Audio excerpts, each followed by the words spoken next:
এইভাবে করে একবার যদি পাউরুটি বানানো শিখে যান, বাইরে থেকে আর পাউরুটি কিনতে হবে না। দেখতে যেরকম রাজকীয়, খেতে কিন্তু অসম্ভব মজার হয়ে থাকে। বাইরে থেকে অস্বাস্থ্যকর পাউরুটি না কিনে এইভাবে করে স্বাস্থ্যকর উপায়ে পাউরুটি বানিয়ে বাচ্চাদেরকেও দিতে পারবেন, নিজেরাও খেতে পারবেন। খেতে কিন্তু দারুণ হয় আর বানানো একেবারেই সহজ। প্রথমে এখানে আমি 1 কাপের মতো ময়দা দিয়েছি, 1 চামচের মতো ইস্ট দিয়েছি, আর দিয়ে দিব এখানে 2 টেবিল চামচের মতো চিনি, সামান্য পরিমাণে লবণ দিয়ে দিব।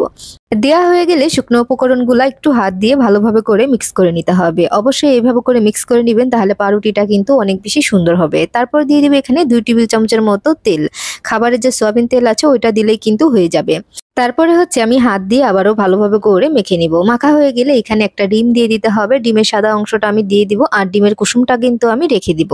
এখন দিয়ে দিচ্ছি 10 টাকার 1 প্যাকেট গুঁড়া দুধ। গুঁড়া দুধ দেওয়া হয়ে গেলে এখানে কুসুম গরম পানি দিতে হবে, আর এটাকে মাখিয়ে নিতে হবে। যেন একটা আঙ্গুল সহ্য করতে পারে এরকম কুসুম গরম পানি দিতে হবে। দিয়ে ভালোভাবে করে আমি মেখে নিচ্ছি। পানির পরিমাণটা আমি বলতেছি না, কারণ হচ্ছে এই ডোটা দেখলে আপনারা বুঝতে পারবেন, খুব বেশি পাতলা করা যাবে না, আবার ভারীও করা যাবে না।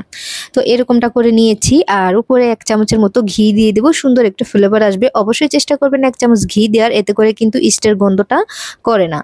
তারপরে হচ্ছে আমি ভালোভাবে করে ঢাকনা দিয়ে ঢেকে দেব, যাতে করে হাওয়াটা না বের হতে পারে। এইভাবে করে আমি 20 মিনিটের মতো রেখে দিয়েছিলাম। তারপরে দেখেন এটা ফুলে কিন্তু ডাবল হয়ে গেছে।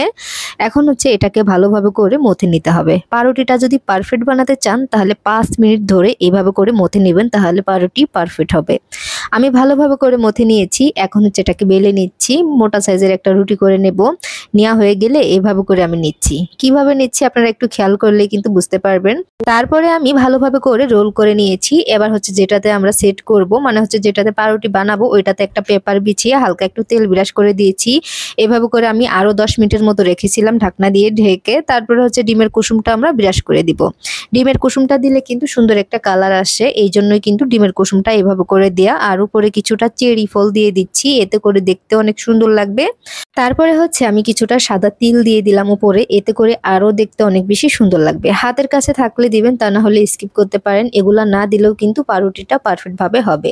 তারপরে আমি চুলায় বসিয়ে দিলাম। চুলায় কিন্তু আমি একটা স্ট্যান্ড দিয়েছি, আর ঢাকনা ছিদ্রটাও কিন্তু বন্ধ করে দিয়েছিলাম। এই পর্যায়ে আমি এইখানে চুলার আঁচটা একদম লো হিটে রেখে দিয়েছিলাম, আর এইখানে আমার সময় লেগেছিল 20 মিনিট। যদি আমার কড়াইটা আরো বড় হতো তাহলে এই মাঝখানের এটা উঠে যেত না, তাহলে কালারটা আরো বেশি সুন্দর আসতো। অবশ্যই চেষ্টা করবেন বড় একটা পাতিলে বসিয়ে দেওয়ার জন্য। দেখেন এত সুন্দরভাবে এটা হয়ে গেছে, মানে আমার জীবনের ফার্স্ট টাইম আমি এরকম পাউরুটি বানিয়ে একদম মানে নিজেই মানে অবাক হয়ে গেছি। এত সুন্দরভাবে পাউরুটি বানানো যায়। নিজের হাতে যদি এরকম করে পাউরুটি বানানো যায় তাহলে আর বাইরে থেকে কিনতে যাব কেন। আর আপনারা কোন জায়গা থেকে ভিডিওটি দেখছেন অবশ্যই কমেন্ট করে জানাতে পারেন, যাতে করে আপনাদেরকে ধন্যবাদ দিতে পারি। ইউটিউব থেকে দেখলে আমার চ্যানেলটি সাবস্ক্রাইব করে রাখবেন, যাতে করে সবার আগে আমার ভিডিওটি পেয়ে যান। আর এইভাবে করে কিন্তু পাউরুটি অবশ্যই বানাবেন। একদম খেতে অসাধারণ লাগে। চায়ের সাথে খেতেও অসাধারণ লাগে, এমনিতে খেতেও অসাধারণ লাগে। আবার গরুর মাংসের ঝোলের সাথে খেতেও দারুণ লাগে।